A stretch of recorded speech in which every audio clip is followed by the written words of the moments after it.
Hey everyone, this is Mike from the Comic Book Trove, back today with another Omnibus review, and today I'm going to be taking a look at the fairly recently released Miracleman Omnibus from Marvel Comics. Now, this is really quite a unique and interesting book for a few reasons, but I'll be honest, it's a character that I had never heard of at all up until the point where this Omnibus was announced last year. And I remember when that happened, a lot of people were very excited about it. It was really quite hyped up. So it certainly caught my attention, and it was one that I was very excited about reading when it finally did come out. I've read it recently, so I'm going to dive in today, take a look at the book, show it off, and share some of my thoughts on this material. So without any further ado, let's dive in and take a look at the Miracleman Omnibus and see what's going on in this book. Stick around. Okay, so here we are with the Miracleman Omnibus, and as I mentioned in my introduction there, the thing about this character was that prior to reading this book, I had no real exposure to who this was. You know, I'd heard about it once the Omnibus was announced and people started to talk about it and talk about how important this character was, but I guess somehow it had always gone under the radar for me. It was really quite an obscure character and series which I didn't really know much about, so I went into this with no real prior knowledge other than the gist of kind of what the premise is to the story, and knowing of course that it's written by Alan Moore made it something that piqued my interest, as I do enjoy a lot of his work.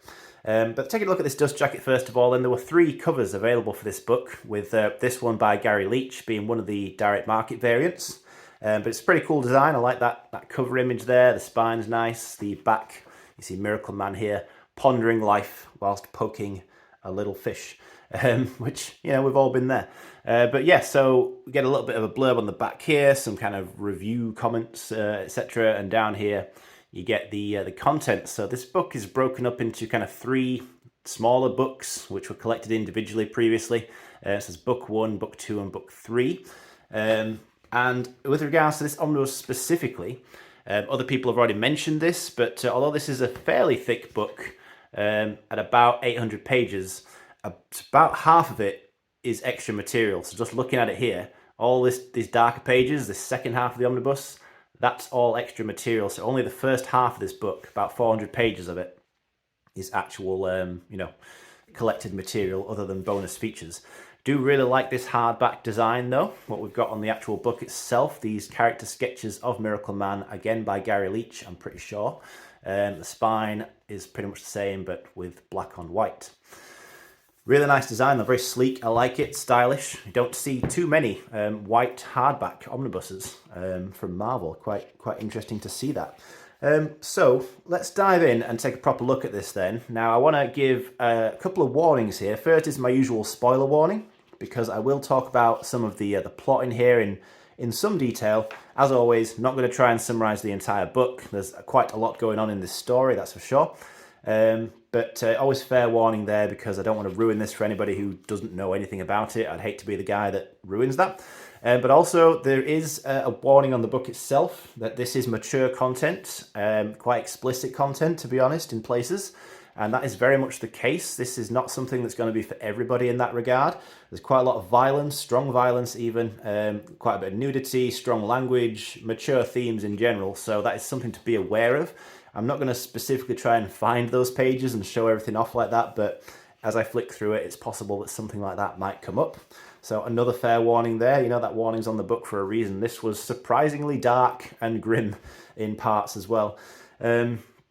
So Miracleman then, or Marvel Man as he was previously known, this is a really kind of complicated character with a fairly complex background. Originally created by a guy called Mick Anglo for a UK comics publication, back in the Silver Age. This was just initially really quite a blatant rip-off of the original Captain Marvel, now known as Shazam, where this kid basically says his magic word and turns into the superhero Marvel Man, or in here, Miracle Man. For the sake of convenience and simplicity, from this point on, I will just be calling him Miracle Man, as that is the title of this book. So this book opens up in this really cool way, with this story set in the mid-50s, written and drawn in this deliberately kind of cheesy Silver Age style, really kind of homaging comics of that era. And it's just showing seemingly another random sci-fi type adventure of Miracleman and his 2 younger sidekicks, Young Miracleman and Kid Miracleman. And then it transitions into modern day, or the 1980s, when this was, of course, originally written. So this is a story that is really amongst Alan Moore's earlier works. You know, it predates Watchmen, Killing Joke, V for Vendetta, and all that stuff. But you can really see some of the things that he would do with those later works starting to show themselves and come to the front here. Alan Moore really did his Alan Moore thing with this character. He deconstructed it and introduced some really interesting and, in a way, quite complex and abstract themes and concepts to explain a bit more about this Miracleman character and to take a look at things from a different point of view and really ask the question, what might it be like if this character existed in a quote-unquote real world? So yeah, I mean, one thing as well I want to point out as I flick through here before I forget to say it is just that the artwork, I found it to be really nice. Initially it is by Garry Leach. Before too long, he was replaced by Alan Davis, and I've talked before when reviewing other books about how much of a fan I am of Alan Davis's work in general. But yeah, a lot of the artwork in here, in fact basically all of it, I found to be really nice, really well drawn. Had a really good aesthetic to it. I believe these colours are not the original colours of the comics, because that was something else I saw a discussion of online. Again, never read the originals, so can't really compare them myself. But if these are more modern recolours, which looking at it, it does appear that they probably are, then it was something that certainly didn't bother me. I think it all looked absolutely fine. But I will understand that some people probably don't like it when that sort of stuff is messed with and would prefer the originals. But for what it's worth, I thought it all looked really nice through this book. But yeah, going back to the story, so you get these really interesting ideas that come up with the character of Michael Moran, who becomes Miracleman, and it's explored as to, you know, whether this is the same person when he says his magical word, Kimota, and turns into Miracleman. Is he in fact the same person? And it's kind of established more and more as the book goes on that no, they're not really the same person. And therefore that introduces quite an interesting idea, as Michael Moran is married, and therefore with regards to his wife, is she technically like cheating on him with Miracleman and all this sort of stuff? These kinds of questions, you know, are coming into it. Really intriguing ideas, but a lot of the book focuses on Miracleman discovering more of the truth behind his origin and his background, with this kind of secret organization being uncovered which played a part in creating him and the other young miracle men. Yeah, a lot going on. I'm kind of skimming over a lot of the finer details here, as I'm sure you can imagine, but you know, I can't, if I talked about it all in detail, this would be such a long video, but needless to say, it was intriguing. I really enjoyed the first two books, the first two chapters, I guess you could call it, of this book the most. I really liked it where he was kind of discovering more about his powers, getting used to being Miracleman again, because as of the opening of this book, he hadn't been Miracleman for many years, because of something that happens in here, which I won't specifically spoil. But then he goes back to, of course, being Miracleman and is then discovering a whole lot more about himself than he ever previously knew. And it's definitely some cool ideas being explored here. But it does start to get kind of, as you go through the book, increasingly kind of conceptual and cosmic in a way. And by the time you get to book 3, it really does feel like Alan Moore is just philosophizing through this comic. You know, it gets to a point where there's not really much dialogue. It's entirely narration driving the story forward. And yeah, it's not quite as enjoyable at the very end for me as it was earlier on, because you get to this point where Miracleman and his wife, or Michael Moran's wife, they do have a baby, and this baby is the child of Miracleman rather than the child of Michael Moran. So this baby starts showing signs of being superhuman from a very, very early age. That's quite interesting to see what happens with that. And then you start to get the introduction of aliens. Like I say, this does get quite cosmic. And then it gets, like I say, just kind of more and more, for want of a better word, kind of weird.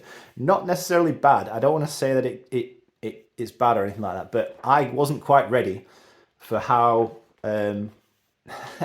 how fast things changed in the tone of this story. Because you get to this sort of part, and without spoiling the specifics, basically Miracleman has almost transcended being human at this point. He's kind of realized that with the power that he has, there's no reason for him to just be a standard superhero who just puts out fires and stops crimes as and when they occur. Instead, he could be a kind of guide for humanity to lead the world into a better, more advanced age, along with some of the aliens that he's now befriended and is working with.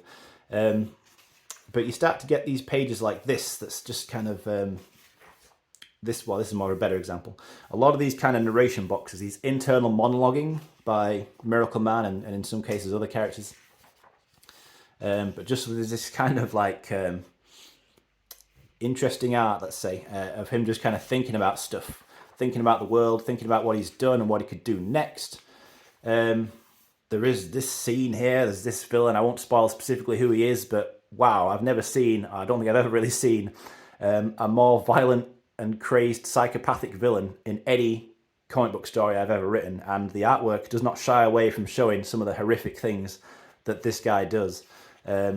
It's, yeah, like I say, quite a disturbing scene if you're not prepared. Yeah, just be prepared. There is some quite strong violence in here, as I say.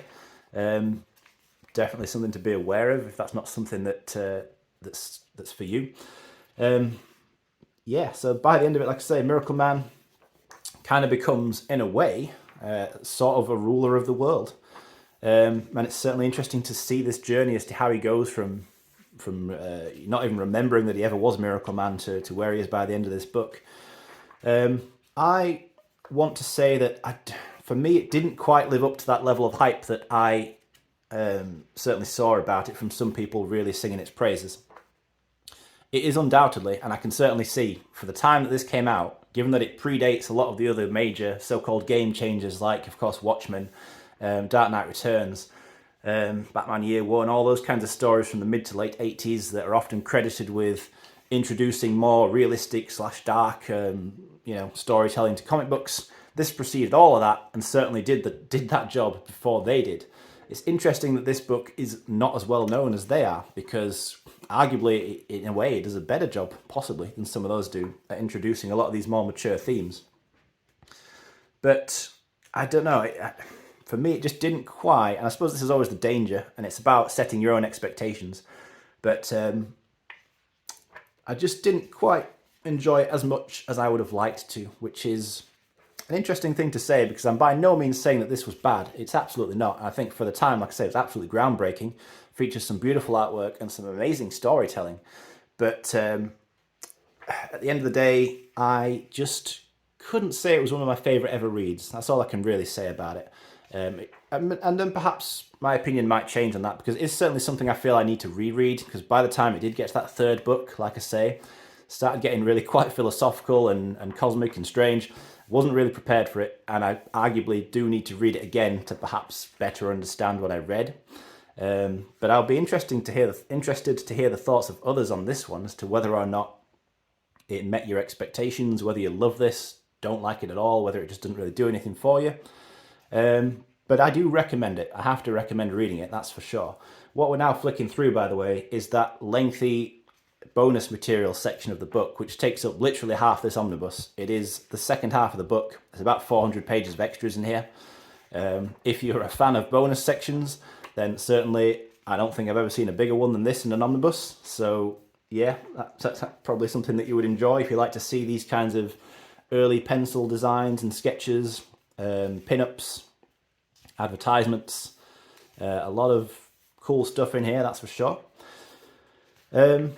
Yeah, really interesting book, it's got to be said. Miracleman. Perhaps I almost feel like I still need to kind of digest it, having read it, and let it settle in my mind a little bit more to form perhaps a better opinion of it. But first impressions were certainly that this was an interesting book. Just not quite, I guess, what I thought it would be. It's really interesting, though, because I suppose that's what Alan Moore does best. You know, he can take a seemingly standard superhero story, or the superhero genre, and decide to tell a really quite kind of interesting story out of it. Really is a lot of extras in here, you know, I'll tell you that. No shortage of those. And I do know that some people kind of feel a little bit cheated by this as well, because it is such a massive extras section. Arguably, they could have trimmed this book down significantly if it meant even lowering the cost of the book, you know, because not everybody wants to look through, and I understand, not everybody wants to look through hundreds of pages of extras and would rather just read the material. Totally get that. It is a bit strange in a way, just how much they've really throwing the extras in here. That was the Kevin Nolan cover of the omnibus, though. I did like that. I guess other people did too, because that was sold out. I couldn't find that one anywhere. Yeah, Miracleman then. So what do you think of it if you've read this book, or do you intend to pick it up? I do want to reiterate just one final time that I did enjoy this book. That's the Alan Davis cover as well, the standard variant.